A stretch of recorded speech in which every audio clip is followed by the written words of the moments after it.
नमस्कार। बड़ी खबर पर सार्थक बहस के साथ हम लेकर हाजिर है 5 की पंचायत। मैं हूं आपके साथ रीमा पराशर। आज जरा पंचायत में कुछ सवाल सीधे पूछे जाएंगे क्योंकि हमारे तेवर भी सख्त हैं और जनता के तेवर भी तीखे हैं।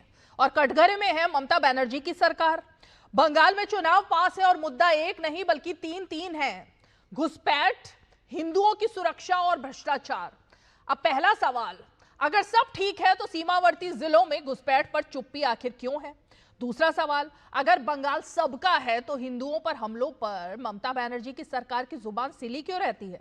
और सवाल तीसरा है कि अगर शासन ईमानदार है तो भ्रष्टाचार के हर बड़े मामले में तृणमूल के नाम ही सामने क्यों आते हैं? आज गृह मंत्री अमित शाह बंगाल में थे। उन्होंने एक तरीके से आरोपों की बौछार खड़ी कर दी। बंगाल में घुसपैठ को संरक्षण, तुष्टीकरण को जो राजनीति दी जा रही है वो, और भ्रष्टाचार को सत्ता की जो ढाल मिल रही है उन सबको लेकर तो ममता बनर्जी ने भी कुछ हद तक पलटवार किया। आज उनकी रैली थी, उसमें उन्होंने कहा कि बीजेपी डर फैलाती है, बदनाम करती है बंगाल को और चुनाव से पहले माहौल जहरीला करती है। अब नाम उन्होंने दुशासन का भी ले दिया, शकुनी का भी ले दिया, दुर्योधन का भी ले दिया, और किसकी तुलना की किससे ये तो आप समझ ही गए होंगे। तो आज जरा सिर्फ आरोप नहीं बल्कि बंगाल की आखिर सच्चाई क्या है यही जानने की कोशिश करेंगे। 5 की पंचायत में सवाल होंगे, बहस होगी, आर पार होगी और मुद्दे भी साफ होंगे। लेकिन सबसे पहले जरा वो बयान देखते हैं जिस पर आज वार पलटवार हुआ है, उसके बाद मेहमानों का रुख करेंगे।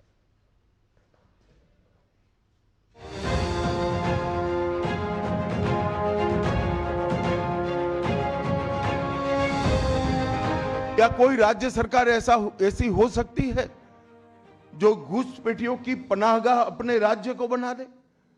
राष्ट्रीय सुरक्षा पर कितना बड़ा खतरा है, इसका जवाब बंगाल की मुख्यमंत्री ने बंगाल के चुनाव में दे। घुसपैठ रोकने के लिए उनके पास क्या योजना है? आर्टिकल 370 हटता है, वो विरोध करती है। सीएए लाकर बंगाल के शरणार्थियों को नागरिकता देने का हम कार्यक्रम करते हैं, वो विरोध करती हैं। और वो ठीकरा फोड़ते हैं कि बीएसएफ है, वो रोक नहीं रही है।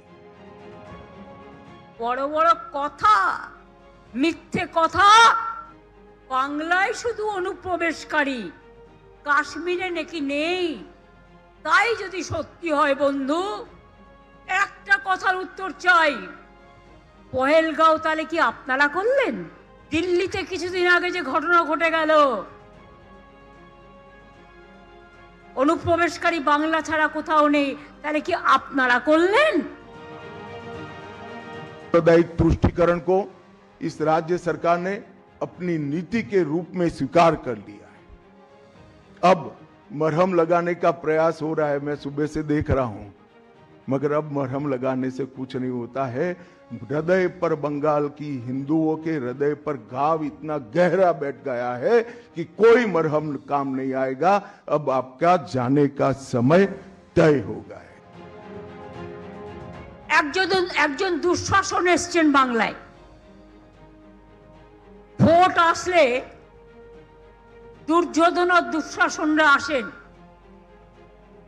ওদের চোখে দেখবেন, দু চোখে দেখলেই আতঙ্ক হবে। এই বুঝি কিছু ক্ষতি করতে এলো রে, এলো রে, এলো রে, এলো রে, গেল রে, গেল রে, গেল রে। मोदी जी की सारी लाभकारी योजनाएं जो पूरे देश में गरीबी का उन्मूलन कर रही है, यहां पर टोल सिंडिकेट के भेंट चढ़ चुकी हैं और हर योजना डेड एंड पर पहुंच चुकी है।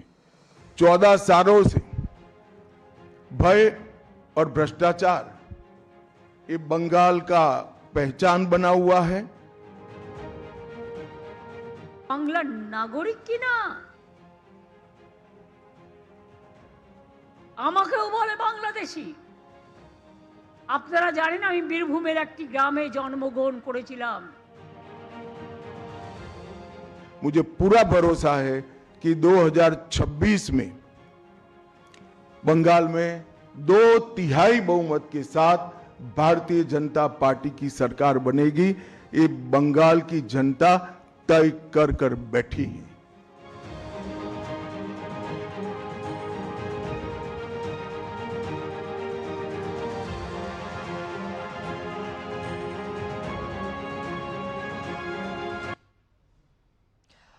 मुद्दे तो बहुत सारे थे, लेकिन अब ऐसा लग रहा है कि तीखे हमले अब से कुछ दिन बाद तक, जब तक कि चुनाव नहीं हो जाते, बंगाल में दिखाई देते रहेंगे।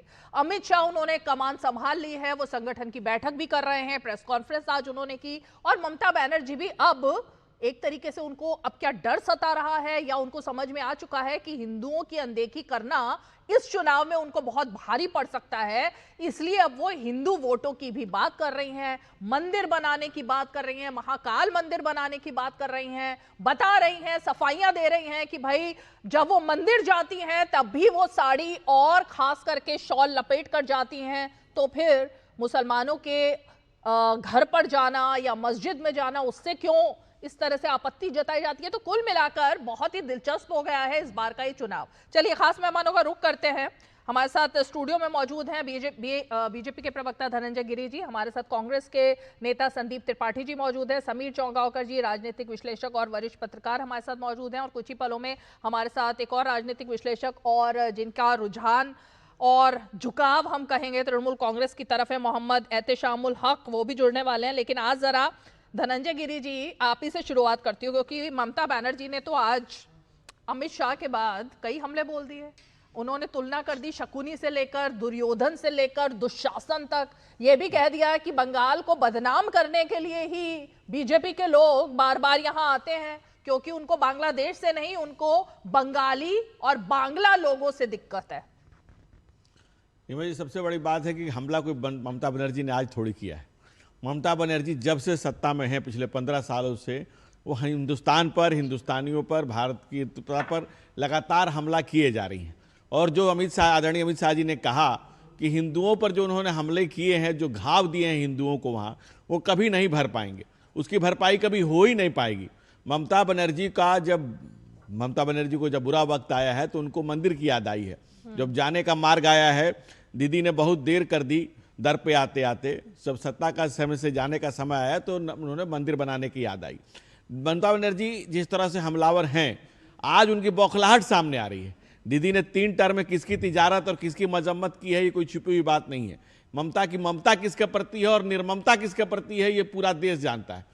और ममता बनर्जी ने जिस तरह से भ्रष्टाचार की आग में, आदरणीय अमित शाह जी ने बताया, लगातार सबके नाम बताए कि किसी के यहाँ से 25 करोड़, किसी के यहाँ से 20 करोड़, ये जो पैसे जमा जो मिल रहे हैं, ये इसके लिए जिम्मेवार कौन है? बंगाल में जो भ्रष्टाचार फैला हुआ है।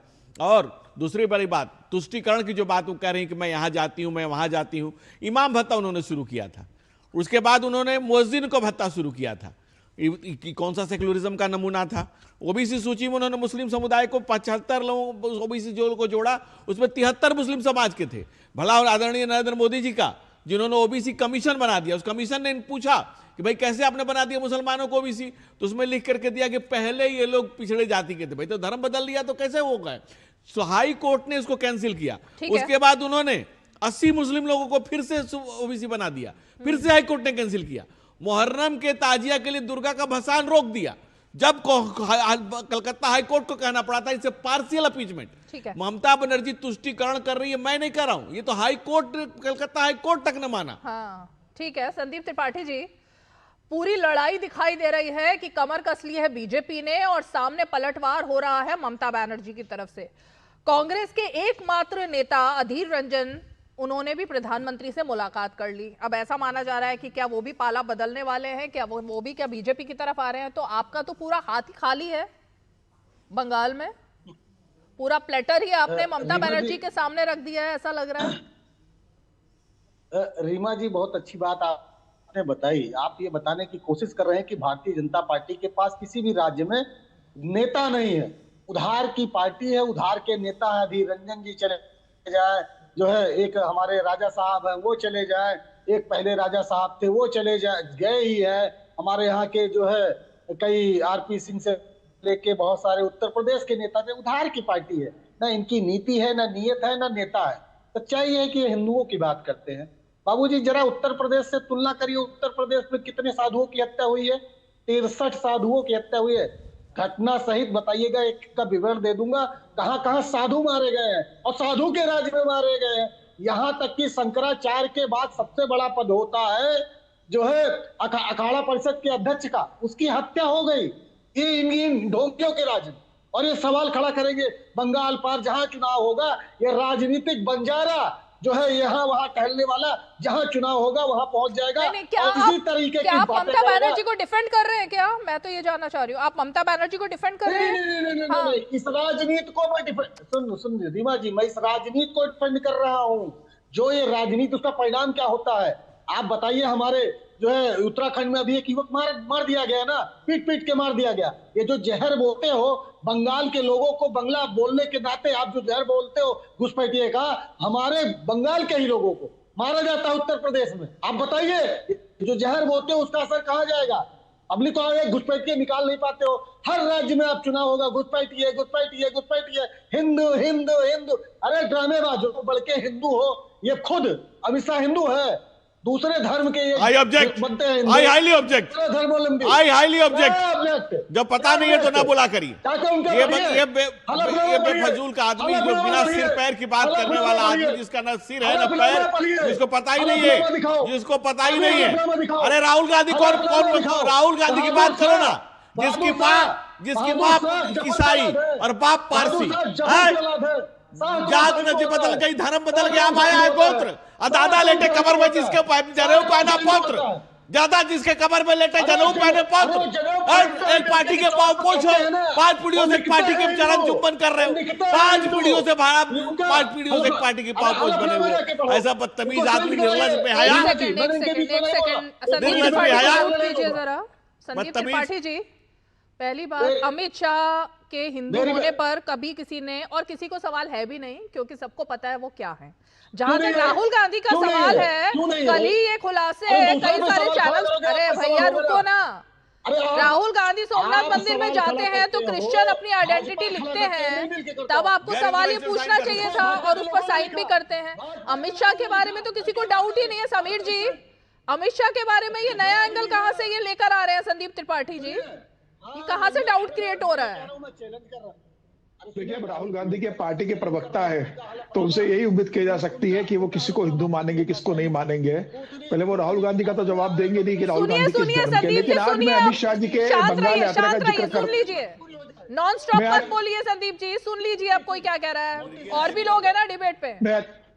मैं आज अमित शाह जी के बंगाल की यात्रा का जिक्र करता हूं। और आज अमित शाह जी ने जो पत्रकार वार्ता ली है उसमें अमित शाह जी ने बहुत स्पष्ट बता दिया, हालांकि 7 मई 2026 तक ममता बनर्जी की सरकार है, मार्च अप्रैल में चुनाव होंगे और 15 साल ममता बनर्जी का जब चुनाव होंगे तो हो जाएंगे। तो 15 साल के ममता बनर्जी के राज का बहुत बेहतरीन तरीके से अमित शाह जी ने विश्लेषण किया और बताया कि किस तरीके से ममता बनर्जी के 15 साल के शासन में घुसपैठियां बढ़ गए, किस तरीके से वहां पर लॉ एंड ऑर्डर की सिचुएशन खराब हो गई है, किस तरह से वहां हिंदुओं के साथ अत्याचार हुआ है और किस तरीके से बंगाल जो बॉर्डर स्टेट है बांग्लादेश से जुड़ा हुआ है वो कैसे बर्बादी की कंगार पर चला गया है। 32 साल के लेफ्ट शासन का और 13 साल के ममता बनर्जी के शासन का अमित शाह जी ने जिक्र किया और बताया कि वहां की जनता अब इनके शासन से त्रस्त हो गई है और भारतीय जनता पार्टी अब पूर्ण बहुमत की सरकार बंगाल में बनाने जाने वाली है। प्रधानमंत्री मोदी ने बिहार चुनाव परिणाम के बाद कहा था कि गंगा बिहार से निकलती है और बंगाल में जाती है, तो वही आज अमित शाह जी ने कहा है कि अब के अंदर मुद्दा यही होना चाहिए, असली मुद्दे से भटकना नहीं चाहिए। संदीप त्रिपाठी जी, मुद्दा यही है, घुसपैठ कितनी बढ़ी 15 सालों में, भ्रष्टाचार कितना बढ़ा 15 सालों में, हिंदुओं पर कितने अत्याचार हुए। लेकिन हमारे साथ राजनीतिक विश्लेषक मोहम्मद एहतेशामुल हक जी भी जुड़ गए हैं।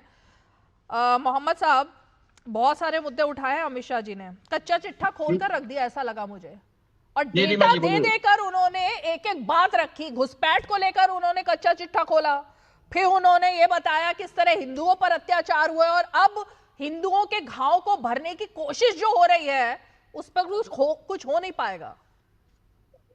रीमा परासर जी, ध्यान पूर्वक सुनेंगे। तमाम पैनलिस्ट को नमस्कार। मैं थोड़ा लेट से जुड़ा हूं बट लेकिन मेरे जो सवाल है मैं उसका जवाब दे रहा हूं। कृपया मतलब बीच में कोई भी आदमी इंटरप्ट ना करे, ये मेरी गुजारिश है, रिक्वेस्ट है। आपने कहा कि घुसपैठिया हमारे यहाँ 58 लाख लोगों का SIR के माध्यम से निष्कासित हुआ।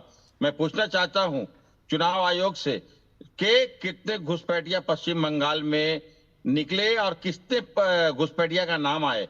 अब आपने कहा कि हिंदू आपको मालूम होगा कि बांग्लादेश में एक निर्दोष हिंदू को समझ लिए पीट पट करके मार दिया गया, हलाक कर दिया गया। एक नहीं 3, आज तीसरे की हत्या हुई है, लगातार हत्याएं हो रही हैं। चलिए 3 हत्याएं हुई, मैं कड़ी निंदा मजम्मत करता हूं आपके चैनल दूरदर्शन से। ये एक मानव का हत्या गोया की पूरे इंसान या हत्या के बारे है, मैं उसकी कड़ी निंदा मत करता हूं। ममता बनर्जी ने की क्या? ममता बनर्जी ने, लेकिन आप सुन लो तो यार कम से कम। लेकिन हमारे पश्चिम बंगाल के जो अपोजिशन लीडर है, कौन है? शुभेंदु अधिकारी कहते हैं कि ममता बनर्जी की सरकार से बढ़िया है बांग्लादेश की यूनुस की सरकार। तो मैं उनसे पूछना चाहता हूं, शुभेंदु अधिकारी से, वो बांग्लादेश सरकार की सराहना कर रहे हैं। सीमा जी ये बात समझना होगा, ये कितनी बड़ी समझे। जमीन दी नहीं ममता बनर्जी ने। अरे ममता बनर्जी ने जमीन नहीं दी सरकार को, गृह मंत्रालय को, बॉर्डर के लिए। शुभेंदु अधिकारी है, इस तरह का मैं कड़ी निंदा करता हूं। और जिसमें 22% हिंदू आज 7.5% हो गया। आप 3 लोगों की हत्या की बात कर रहे हैं। ये कत्ल गारत का जो पेश मंजर पाकिस्तान और बांग्लादेश में पेश हुआ है, उसकी कोई वानगी नहीं है, लेकिन उससे ज्यादा हालात खराब कर रखे हैं ममता बनर्जी ने बंगाल में। आपने मुर्शिदाबाद से पलायन होता है तो आपका मंत्री फरहाद हकीम कहता है कि भाई वो तो पलायन हो रहा है, एक जगह से दूसरे जगह जा रहे हैं। बंगाल की हालत आज बदतर हो गई है। जो बर्बर हत्याएं की गई हैं, जिस तरह से कत्ल गारत हुआ है बंगाल में, चुनाव के बाद जो हिंसा हुई है, जिस तरह से लगातार घर जलाए गए, 200 घर जलाए गए, हुगली में 200 घर लगातार, और मुर्शिदाबाद में पलायन हुआ हिंदुओं का, कोर्ट तक मामला गया, NHRC की रिपोर्ट आई जिसमें कहा गया कि पुलिस ने हिंदुओं के खिलाफ हो रहे हिंसा में कोई कार्रवाई नहीं की, हाथ काटे गए। जितने जुल्म और सितम अपने मुल्क में हुए हैं, अरे वो तो पता है क्यों बेगाने हैं, पता है, लेकिन जो अपने देश में हो रहा है, जो अपने यहाँ हो रहा है, उसका कौन जवाब देगा? सिलीगुड़ी में जो हुआ उसका कौन जवाब देगा? कैनिन में जो हुआ उसका कौन जवाब देगा? कालियाचक में, मालदा में जो हिंसा हुई उसका कौन जवाब देगा, जिसमें सैकड़ों हिंदू मारे गए? मोहम्मद जी यही तो सवाल है ना। और देखिए ये ना हवाई बातें नहीं है, कोर्ट की तरफ से टिप्पणियां आती हैं, CBI की तरफ से टिप्पणियां आती हैं, SIT की तरफ से टिप्पणियां आती हैं। ये सारी टिप्पणियां संवैधानिक संस्थाओं की तरफ से आती हैं, तब ये सवाल खड़े होते हैं कि बंगाल में क्या हो रहा है। ये सिर्फ राजनीतिक मुद्दा नहीं है। आप हमसे सवाल कर लिए रीमा जी, मैं जवाब दूं? कृपया उनको बोलिए, धैर्य से सुने, उनकी बारी जब आएगी। एक दूसरे के बीच में कोई ना बोले, कृपया करके अपनी बारी में बोलिए। तो बात है ना, बोलिए। ये तो इतना बड़ा नेशनल चैनल दूरदर्शन के, समझ लिए कि आप मानना है। ठीक है, आप बोलिए, अपनी बारी में बोलिए। मैं कह रहा हूं कि देखिए, बांग्लादेश की घटना की मैं कड़ी निंदा और मजम्मत किया हूं, और हमारे यहाँ के अपोजिशन शुभेंदु अधिकारी पश्चिम बंगाल की राजनीति को खराब कहते हैं और बांग्लादेश की राजनीति को यूनुस सरकार की तारीफ करते हैं। ये कितनी बड़ी दुर्भाग्य की बात है। भारतीय जनता पार्टी एक तरफ हिंदू बोलते हैं, लेकिन वो हिंदू विरोधी समझ लिए, जो हमारे टुकड़ों पर पल रहा है बांग्लादेश की सरकार, यूनुस सरकार कोई तारीफ करती है। नंबर 1। नंबर 2, मैं कहना चाहता हूं कि देखिए, पश्चिम बंगाल में भारत में जो अभी 2014 के बाद जो सत्ता में आई है भारतीय जनता पार्टी, भारतीय जलाओ पार्टी जिसको कहते हैं, भारतीय समझ लिए जनता पार्टी नाम है, लेकिन लोगों का विकास 15 लाख रुपया आया है किसी के अकाउंट में। अरे कहां से कहां पहुंच रहे हो आप? क्या बात चल रही है? ये 15 लाख कहां से आ गए बीच में? ये जुमलाबाज सरकार है। कहां पर आ गए आप? अब क्या मुद्दा चल रहा है? कहां पहुंच गए? बंगाल में मैं हिंदू की बात कर रहा हूँ। सर्कस, अरे हिंदू की बात कर रहा हूँ मैं। हिंदू भाई 15 लाख रुपया से वंचित हो गए। सर्कस भाई 11 साल में आयुष्मान कार्ड योजना बंगाल में क्यों नहीं लागू हुई? ये बताओ कि 10,000 करोड़ किसानों के क्यों नहीं गए, वो तो बताओ पहले। आयुष्मान कार्ड योजना क्यों नहीं गई? मैं पूछ रहा हूँ स्थानीय। मेरा सीधा सवाल संदीप त्रिपाठी अब आप ही से है। मुझे आप ये बताइए, ममता बनर्जी और राहुल गांधी ये दोनों एक ही लाइन पर तो चल रहे हैं। ममता बनर्जी ने आज SIR का नाम सर्वनाश ये रख दिया। अमित शाह को वो दुर्योधन दुशासन कह रही हैं, फिर वो ज्ञानेश कुमार के नाम का भी मजाक उड़ा रही है। आप लोग लोकतंत्र की बात करते हो, ये संवैधानिक संस्थाओं और उस पर बैठे हुए लोगों का मखौल उड़ाना ये ठीक है क्या देश में? इनके नाम को आप सर्वनाश कह रहे हो। रीमा जी, आज जो देश के प्रधानमंत्री हैं, एक समय चुनाव आयोग के धर्म पर टिप्पणी कर रहे थे। ये नहीं भूलना चाहिए, इस देश को पता होना चाहिए। राजनीति में लोग जो है, लोकतंत्र में संस्थाओं पर सवाल खड़े होते हैं। ये लोकतंत्र में राजनीतिक पार्टियों का और हर एक नागरिक का कर्तव्य है और सवालों के माध्यम से सुधार होता है। ये कोई अपराध नहीं है। इसको आप लोग अपराध की तरह प्रस्तुत करते हैं, जो कि सरासर गलत है। ये लोकतंत्र को कुचलने का काम करते हैं आप लोग। अच्छा। लोकतंत्र में सवाल नहीं पूछा जाएगा तो कब पूछा? लोकतंत्र में सुप्रीम कोर्ट को भी कुछ मत मानो, इलेक्शन कमीशन को कुछ मत मानो, किसी को कुछ मत मानो, किसको मानना चाहिए फिर? सुनिए रीमा किसको जी, मानना चाहिए संदीप जी, ये तो बता दो। सुनिए ना, किस पर विश्वास है? सुप्रीम कोर्ट, अरे सुनिए ना, सब पर विश्वास है, सब पर सवाल खड़ा करने का अधिकार है, और सवाल खड़ा होता है तब सुधार होता है। ये सतत प्रक्रिया है। विपक्ष में रहते हुए 14 के पहले इनके चुनाव आयोग के संबंध में बयान आप चलाइए, शर्म के मारे डूब के मर जाएंगे भाजपा के लोग। क्या क्या नहीं कहा गया? संदीप त्रिपाठी जी, संदीप त्रिपाठी जी सुनिए ना, कांग्रेस बंगाल में कहां खड़ी है, वो बस एक जवाब दो, फिर आगे बढ़ेंगे। कांग्रेस बंगाल में कहां खड़ी है? जहां पर तमिलनाडु में भाजपा खड़ी है। हाँ, हम जहां तमिलनाडु में भाजपा खड़ी है वहीं खड़े हैं। वही खड़े हैं? अच्छा, हाँ वही खड़े हैं। आपका पैक्ट किसके साथ है? बंगाल में आपका पैक्ट किसके साथ है? मैं हमारे वहां की जनता के साथ है, मुद्दों के साथ है, लेकिन मैं दो विषय रखना चाहता हूं। नहीं, बस अभी मुझे पहले यही जवाब चाहिए था समीर जी। तमिलनाडु में जहां बीजेपी खड़ी है, बंगाल में वहां कांग्रेस खड़ी है। अब वो उन्होंने साफ कर दिया, बिना नेता के, बिना संगठन के, बिना नेतृत्व के बंगाल में कांग्रेस पार्टी चुनाव लड़ेगी। बिल्कुल। और अभी दिग्विजय सिंह ने वही प्रश्न तो राहुल गांधी से किया था कि भाई संघ से आपको सीखना चाहिए, भारतीय जनता पार्टी के संगठन से आप सीखना चाहिए, संगठन को मजबूत करें। तो त्रिपाठी जी उसी पर नाराज हो गए थे दिग्विजय के प्रश्न के ऊपर। और अब इनके जो बड़े नेता है अधीर रंजन चौधरी, जो लोकसभा के अंदर विपक्ष के नेता रहे अधीर रंजन चौधरी, वो चुनाव हार जाते हैं, उनके प्रचार में कोई नहीं जाता और वो कहते हैं कि पार्टी ने मुझे अकेला छोड़ दिया, कोई पूछ नहीं रहा। आज जो प्रधानमंत्री मोदी से मिलकर आते हैं, अधीर रंजन चौधरी को आप राज्यसभा नहीं भेजते हो। अधीर रंजन चौधरी जो ममता बनर्जी के खिलाफ लगातार लड़ते हैं, उसको राहुल गांधी कहते हैं कि ममता बनर्जी के खिलाफ लड़ना नहीं है, तो वो कहते हैं साहब पूरी पार्टी आप ममता बनर्जी में विलय कर दीजिए बंगाल की, अगर ममता बनर्जी से लड़ना नहीं है तो ममता बनर्जी के सामने घुटने कांग्रेस टेक चुकी है बंगाल के अंदर। और अब जो भी लड़ाई हो, और आज अमित शाह जी ने कहा कि ना वहां लेफ्ट की एक सीट है, न कांग्रेस को एक सीट मिली है, भारतीय जनता पार्टी 3 से लेकर 77 सीटों पर पहुंची है। और आने वाले चुनाव में जो भी 2 महीने के अंदर होंगे, मार्च अप्रैल में, भारतीय जनता पार्टी वह 2/3 बहुमत से सरकार बनाने जा रही है। और ममता बनर्जी इस बात को जानती है कि बंगाल में जिस तरीके से भारतीय जनता पार्टी का प्रदर्शन रहा है, वहां आरजेडी का कांग्रेस का सुपड़ा साफ कर दिया, वही स्थिति अब बंगाल के अंदर आने वाली हो रही है। और इसलिए कारण ममता बनर्जी ने बोखलाट में प्रधानमंत्री कुछ चकुरी बोल रही है, दुशासन दुर्योधन का जिक्र कर रही है, तमाम तरह के मंदिर बनाने की कोशिश कर रही है। ठीक है मोहम्मद एहतेशामुल जी, मुझे सिर्फ एक सीधा सवाल दीजिए, लौट करके मैं घुसपैठ पर आती हूँ। ये सीमावर्ती जिलों में वोटर लिस्ट पर आपत्ति क्यों है आपको, और ये बताइए कि बंगाल में अवैध घुसपैठ है या नहीं है? सीधा सवाल बताइए। मैं आपके चैनल के माध्यम से रीमा जी कहना चाहता हूं कि अभी 58 लाख लोगों का SIR के माध्यम से नाम निष्कासित हुआ है। तो मैं वही आपके चैनल में कहना चाहता हूं, दूरदर्शन में, कि कितने उसमें घुसपैठिया थे और कितने उसमें बांग्लादेशी थे। मैं पूछ रही हूँ कि बंगाल में अवैध घुसपैठ हो रही है या नहीं हो रही है, बस ये बताइए। अगर अवैध हो रही है तो इसका सीधा बॉर्डर पे जा रहे हैं सारे बांग्लादेशी खुद होके। अरे यार चुप रहो, आप कैसे बात कर रहे हो यार? अरे ऐसे यार करके चैनल पर नहीं बात करते हैं भाई। यार क्या होता है, ये आपके बेडरूम में बात नहीं हो रही ना, चैनल पर बैठे हैं आप। यार ये सब क्या है, इस तरह नहीं बात करते हैं। बारी आएगी आप बोलना। हाँ ठीक है, अपनी बारी में बोलेंगे, लेकिन ये क्या शब्दावली है यार और ये सब। जितना बनना बोलो। चलिए ठीक है, बोलिए अब। तो मैं कह रहा हूँ कि देखिए, जो भी सीमा इलाके में जो घुसपैठिया है, अगर है तो उसकी सीधा जिम्मेदारी केंद्र सरकार है। और जो हमारे अमित शाह जी के अंडर में आता है। कैसे? ये होम मिनिस्टर के अंडर में आता है। अरे कैसे? इसका सीधा केंद्र सरकार जिम्मेदार है। हमारी राज्य सरकार का कोई देना नहीं। कैसे? वो बांग्लादेश से जो आए हैं, तो बांग्लादेश का सीमा BSF किनके अंदर में आता है? इसके बारे में अमित शाह, अरे सर, गृह मंत्री अमित शाह ने लोकसभा में, संसद में इस बात का जवाब दिया था। आज भी प्रेस कॉन्फ्रेंस में कहा, आज भी बताया उन्होंने कि आप लोग करने ही नहीं दे रहे हो फेंसिंग वहां पर। जमीन नहीं दे रहे हो, जमीन दीजिए।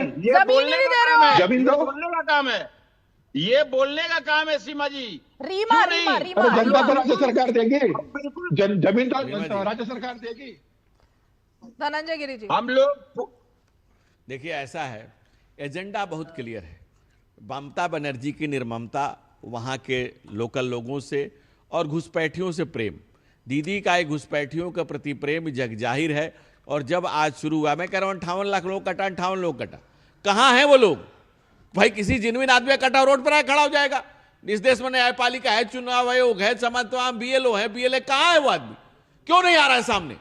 ये फर्जी वोट, ये बूथ लूट, ये बूथ कैप्चरिंग, चुनावी हिंसा, कत्लो गारत जो लगातार जला करके बंगाल को लहूलुहान करके, जो बूथ लूट करके, जिस तरह से ममता बनर्जी ने निर्ममता पूर्वक शासन किया। और कांग्रेस यहां पूछ रही थी, अरे राजनीति की रेस में कांग्रेस कहीं नहीं है बंगाल में, ना 3 में ना 13 में। कौन पूछता है कांग्रेस को? कौन पूछता है कांग्रेस पार्टी को बंगाल में? अरे भाई, राहुल गांधी के 95 चुनाव हारे हैं। इस चुनाव में हम 3 चुनाव उनको और हरा के 98 का रिकॉर्ड बनवाएंगे। हम 17 लगाए बिना छोड़ने वाले नहीं हैं उनको। और डूबकर मरने की बात कर रहे थे राहुल गांधी ने। आपने देखा होगा रीमा जी, बिहार चुनाव में आप भी थी, मैंने आपको बिहार में देखा था। राहुल गांधी ने छलांग लगाई, हमने डूबने नहीं दिया। ना भैया, ना डूबे नहीं देंगे आपको। जब तक आप कांग्रेस को नहीं डुबा दोगे पूरी तरह से, आपको नहीं डूबने देंगे। आपका ड्यूटी है पहले कांग्रेस को पूरा डुबा दो, फिर आप डूबने के लिए सोचेंगे।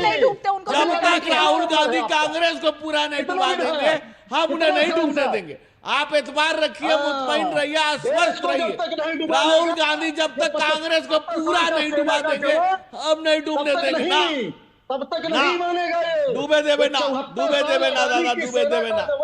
पहले कांग्रेस को पूरा डुबाओ। अच्छा ठीक है, एक ब्रेक ले लेते हैं, एक ब्रेक लेकर आते हैं। ओके, एक ब्रेक लेते हैं।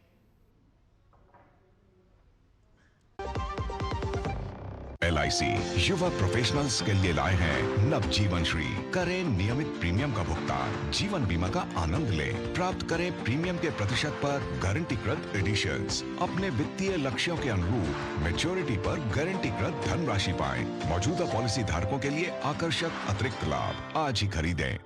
समाज ऐसा होना चाहिए जिसमें कोई भी भूखा न रहे, छोटा बड़ा, इससे ऊपर उठकर सब लोग मिलकर साथ रहे। माननीय प्रधानमंत्री श्री नरेंद्र मोदी जी की सोच को साकार करते हुए दिल्ली सरकार ने भारत रत्न पूर्व प्रधानमंत्री अटल बिहारी वाजपेयी जी के जन्म दिवस पर अटल कैंटीन का शुभारंभ किया।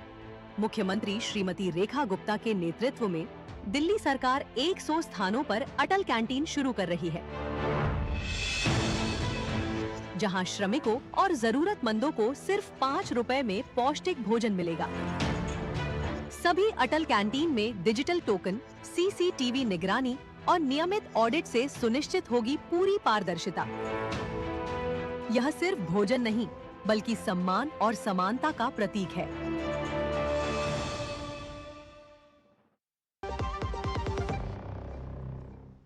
चलिए मोहम्मद एहतशामुल जी, मैं अब आपसे जरा 2-3 चीजें क्लियर पूछना चाहती हूँ। एक, ममता बनर्जी को अचानक से ये हिंदुओं की याद क्यों आ रही है?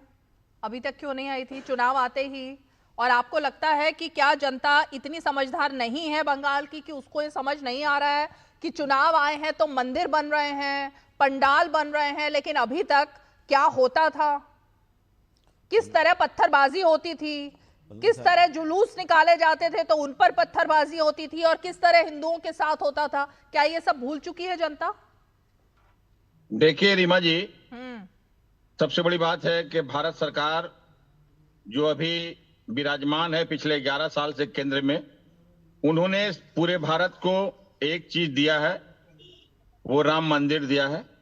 लेकिन मेरी नेत्री ममता बनर्जी, जो हम सबके बंगाल की शेरनी है, उन्होंने हिंदुओं के लिए, देखिए पूरी का बाबरी मस्जिद दे रही है हुमायूं कबीर के द्वारा, बाबरी मस्जिद बना रही है ममता बनर्जी, पूरी जगन्नाथ मंदिर का बाबरी मस्जिद वो हमारे यहाँ वेस्ट बंगाल में दीघा में गया है।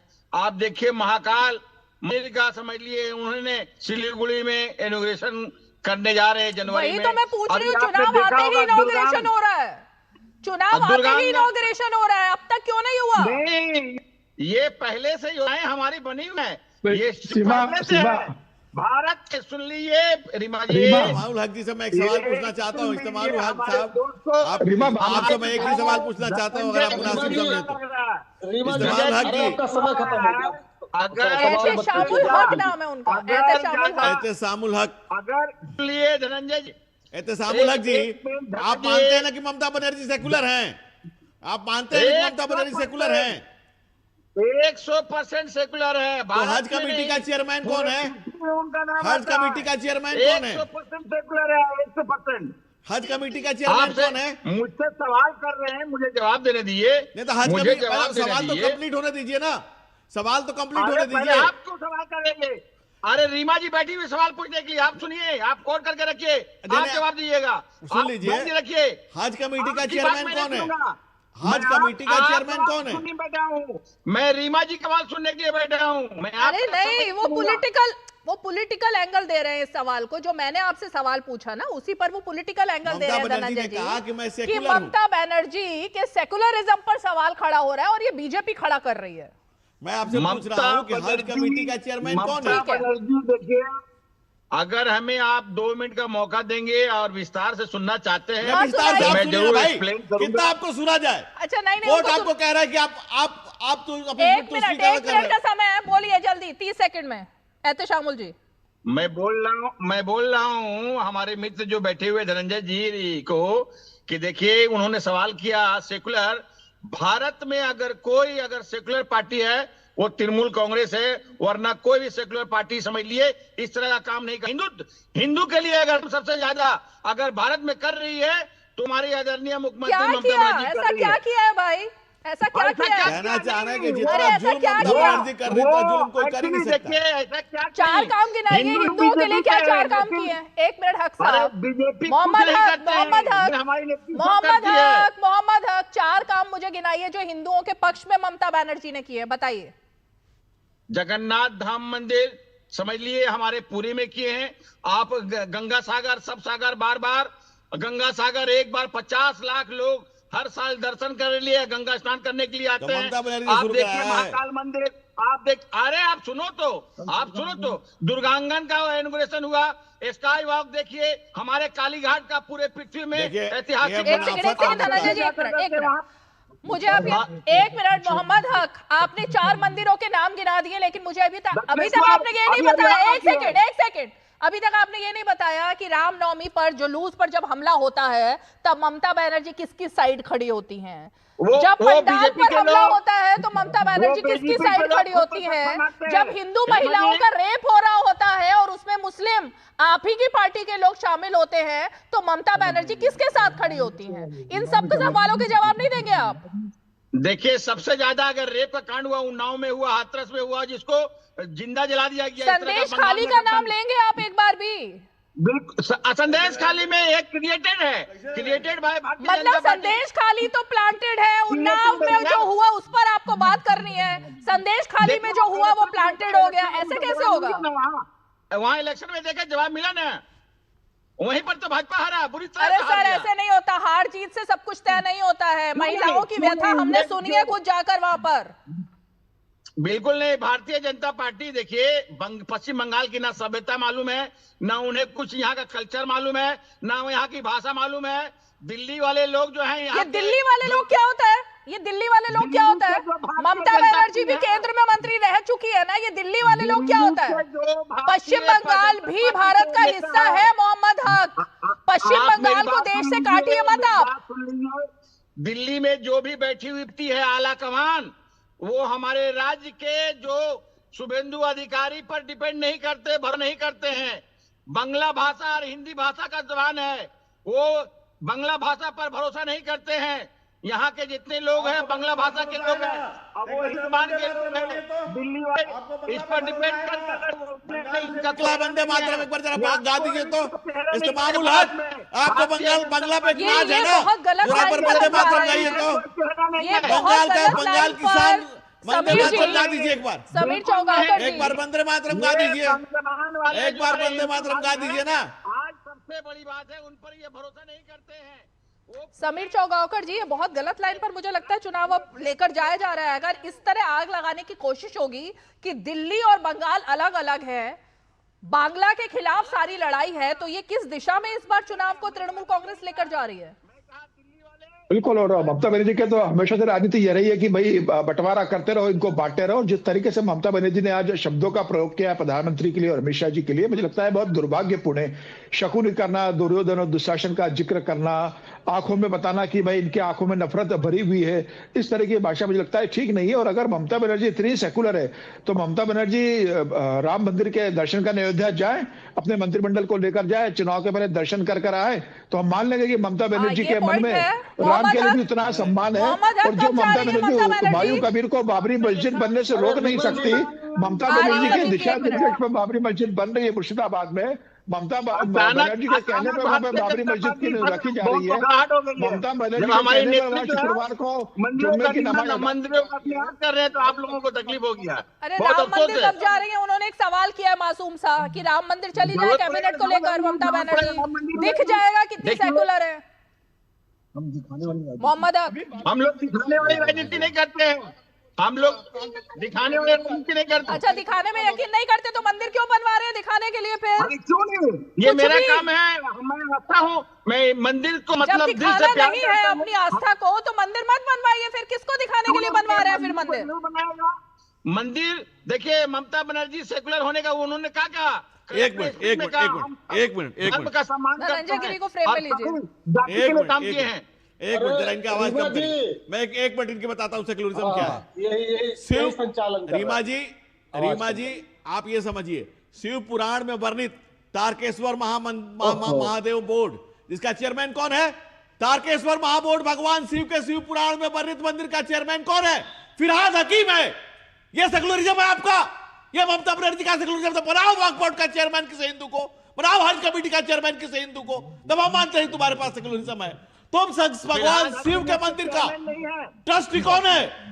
कौन है चेयरमैन? फिरहाद हकीम है।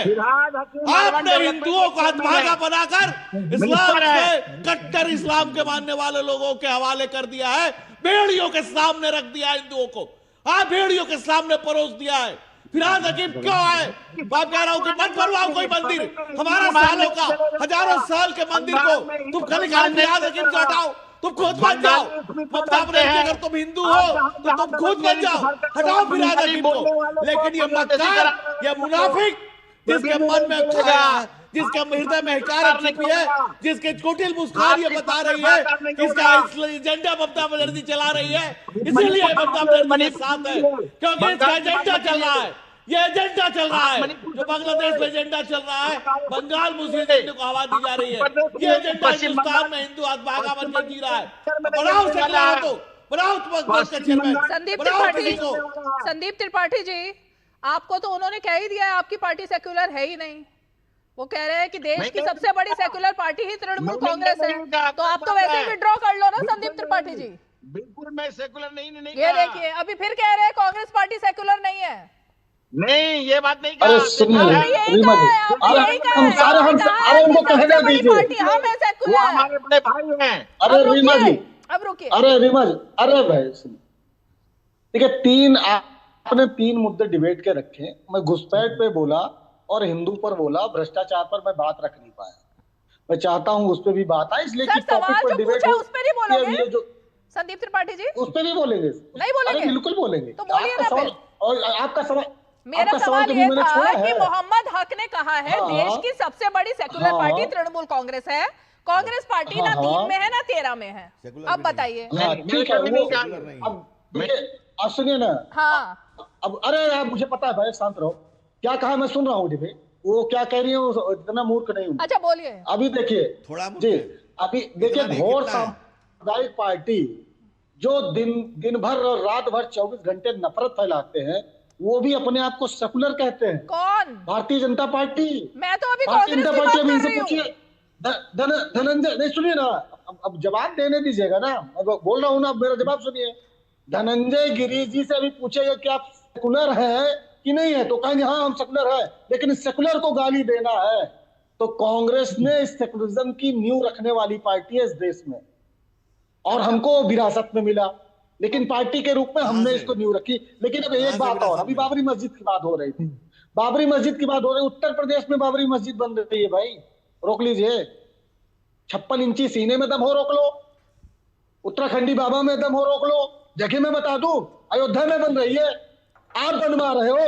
और अभी टीएमसी के प्रवक्ता ने कहा कि राम मंदिर इन्होंने बनाया, इनके बाप के पैसे से नहीं बन रही है, इसमें हम लोगों ने भी चंदा दिया, देश के लोगों ने चंदा दिया। यही दिक्कत है आपके साथ, आप अपना आपा खो देते हो, उसमें देश के लोगों और आप संयम नहीं रखते हो भाषा का, हम सबका भी भाषा की मर्यादा आप एकदम से भूल जाते हो। आदेश दिया चैनल पर बैठ करके ना एक संयम रखना पड़ता है, भाषा की मर्यादा रखनी पड़ती है, संस्कार दिखाने पड़ते हैं। पार्टी के जो संस्कार है उसको पार्टी के अंदर रखा करो, चैनल पर नहीं रखते ऐसे।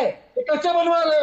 और एक बात, अब भ्रष्टाचार, शुभेंद्र अधिकारी की जांच हो रही थी ना, शुभेंद्र अधिकारी पर यही भाजपाई आरोप लगा रहे थे। आज इनके कैसा बन गया, इनके पितामह कैसा बन गए, इनके पापा कैसा बन गए बंगाल में। पहले आरोप लगा रहे भैया तुम भ्रष्टाचारी हो, उसके बाद भाजपा का बात कौन बंगाल में, शुभेंद्र अधिकारी कौन भ्रष्टाचारी, संदीप त्रिपाठी जी, एक सेकंड संदीप त्रिपाठी, सुनिए संदीप त्रिपाठी जी, एक सेकंड सुनिए। आप शायद ये भूल गए हैं कि पश्चिम बंगाल में सत्ता में तृणमूल कांग्रेस है, बीजेपी नहीं है, और आप लगातार हमला सिर्फ बीजेपी पर बोल रहे हैं।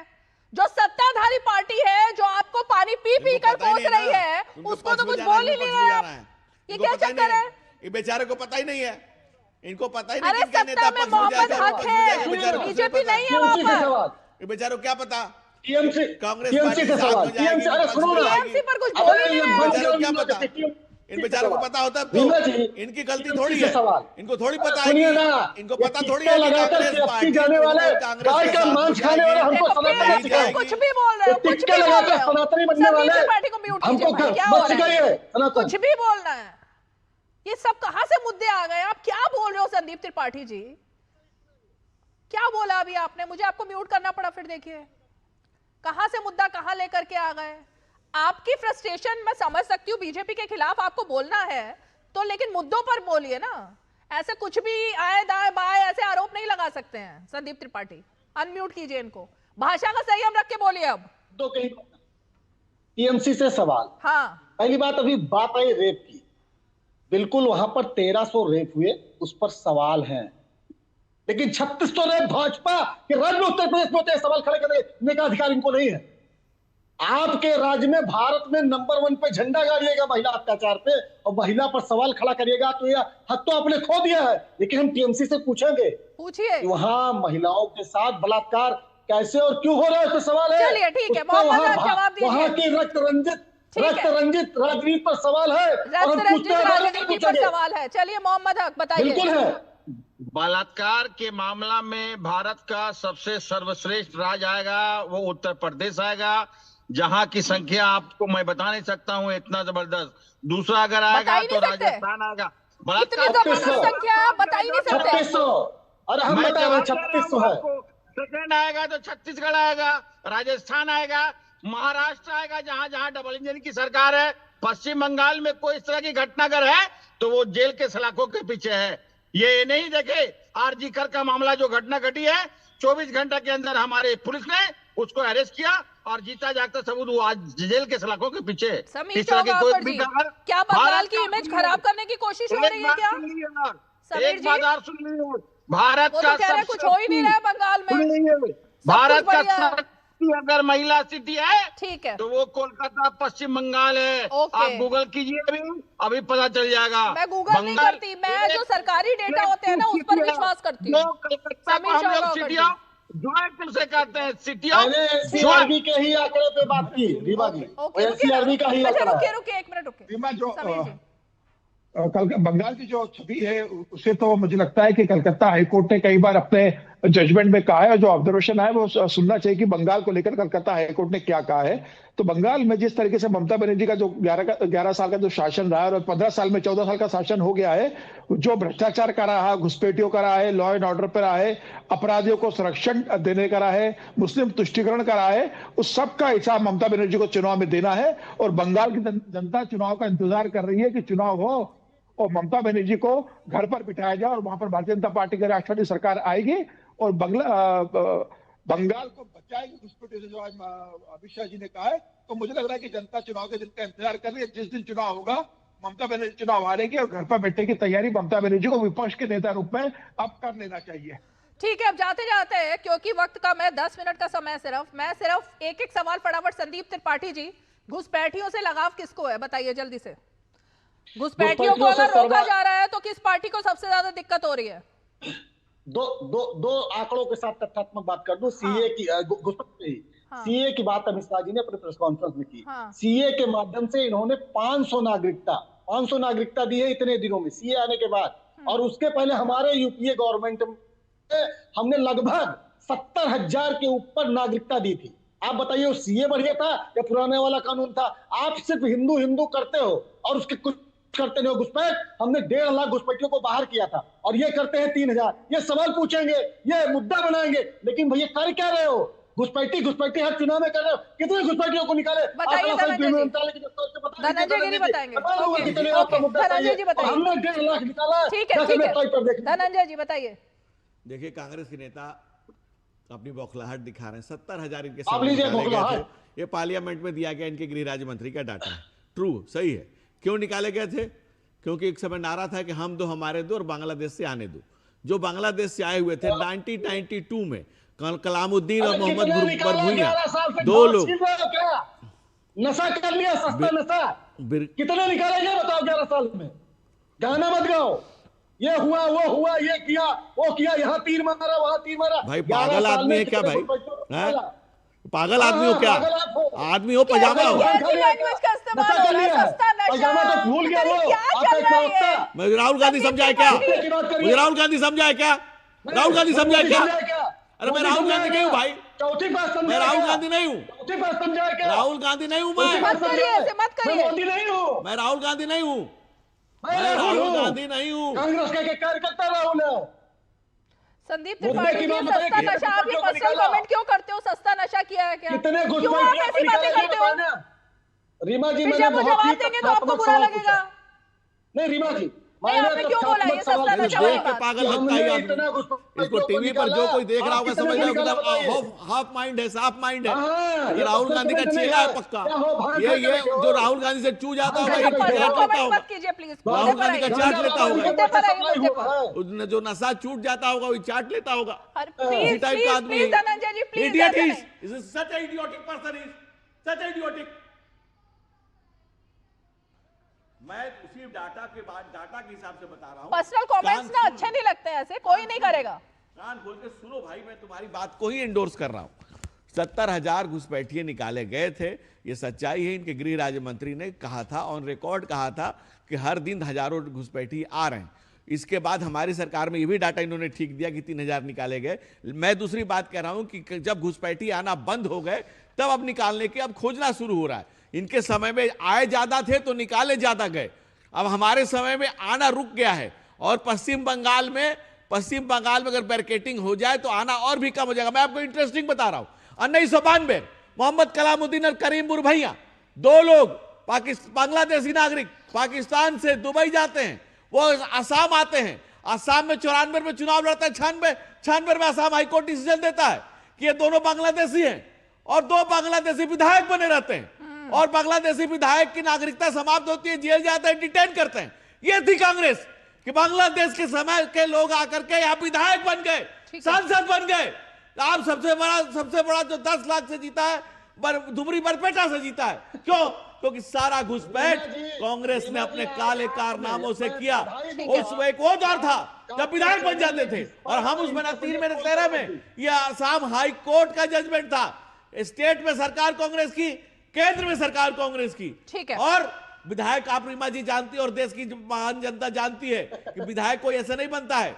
उसके हजारों लाखों फॉलोअर जो होते हैं। ठीक है। जिस तरह से आज पश्चिम बंगाल में ममता बनर्जी को इन बांग्लादेशी का घुसपैठियों का समर्थन मिल रहा है। जवाब दीजिए। घुसपैठ मैं आपके चैनल के माध्यम से कहना चाहता हूं, दूरदर्शन पूरी भारत देखता है और दूरदर्शन सर्वश्रेष्ठ चैनल मैं इसलिए मानता हूं, वहीं से सब जितने भी चैनल पैदा हुए हैं सब वहीं से सर हुए भूमिका हैं। मत बनाइए ना सर, पॉइंट पर आइए। नहीं, मैं दूसरी बात कह रहा हूँ। हाँ मेरे एक भारतीय जनता पार्टी के धनंजय गिरी जी है और राजनीति विश्लेषक वरिष्ठ पत्रकार एक बैठे हुए हैं, हाँ जिन्होंने कहा कि ममता बनर्जी की सरकार जाने वाली है। हाँ। सपना देखने का सभी को हक है, लेकिन 2026 में हम लोग इस बार 226 सीट लेके आएंगे और मई का जब महीना होगा, ईवीएम का जब खुलेगा, तो मैं आपसे बात करूंगा।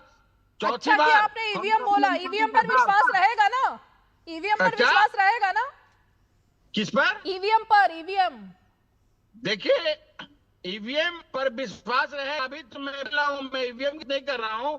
हमारी सरकार बनने जा रही है 2026 में। वही तो मैं कह रही हूँ, ईवीएम पर विश्वास रहेगा ना? बाद में ईवीएम खराब तो नहीं हो जाएगी? चुनाव आयोग जिस चीज से, बैलेट से या ईवीएम से कराएंगे, उस पर हमें कोई भी प्रतिक्रिया नहीं देंगे। चुनाव आयोग का निर्णय हम लोग उसको एक्सेप्ट करेंगे। बहुत बढ़िया समीर जी, ये बात तो फिर क्लियर हो गई कि ममता बनर्जी राहुल गांधी के साथ इस मुद्दे पर नहीं है। उनको ईवीएम पर भी विश्वास है और उनको चुनाव आयोग की प्रक्रिया पर भी विश्वास है।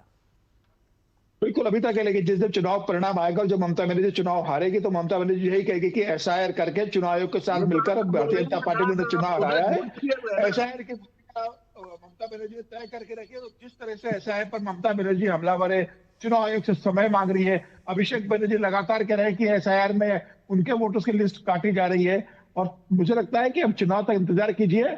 ममता बनर्जी का जाने का वक्त अब आ गया है। अमित शाह जी ने जिस तरीके से ममता बनर्जी को एक्सपोज किया है, अब ममता बनर्जी की बौखलाहट हर चुनाव के दिन बढ़ने वाली है, जो आज से दिखना शुरू हो गई है। मोहम्मद हक बोलिए जल्दी।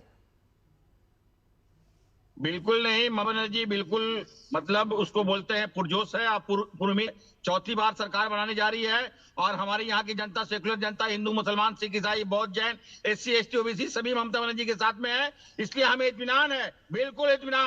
हमको टेंशन देना है बीजेपी को, और हम लोग जो है जो इस हिसाब से काम करें कि बीजेपी को टेंशन बढ़ाते जाएंगे। इसी से हिंदू करते जाइए और हमारे हिंदू के लिए काम कर देंगे। और हमारी सरकार फाइनल कमेंट धनंजय जी। हिंदू करेगी या मुसलमान करेंगे? अरे बिल्कुल नहीं, सबका साथ मोदी जी बोलेंगे, सबका विकास मोदी जी बोलेंगे, लेकिन सबका साथ ममता बनर्जी देंगी, सबका विकास ममता बनर्जी करेंगी। ममता बनर्जी किसके साथ हैं और किसका विकास कर रही है और बंगाल का कितना विनाश किया है, ये बंगाल की महान जनता आने वाले समय में इस चुनाव में जवाब देगी। और चौथी बार सरकार नहीं बनाएगी। ममता बनर्जी का चौथा होने जा रहा है। जो कत्लो गारत का पेश मंजर बंगाल ने देखा है, जो चुनावी हिंसा देखी है, जो लूट खसोट देखी है, जो जिस तरह के स्थितियां बनी हुई है, और ये जो कांग्रेस बखलाई हुई है, ना 3 में ना 13 में है कि इधर है ना उधर है, पता नहीं किधर है कांग्रेस पार्टी, ना 3 में ना 13 में।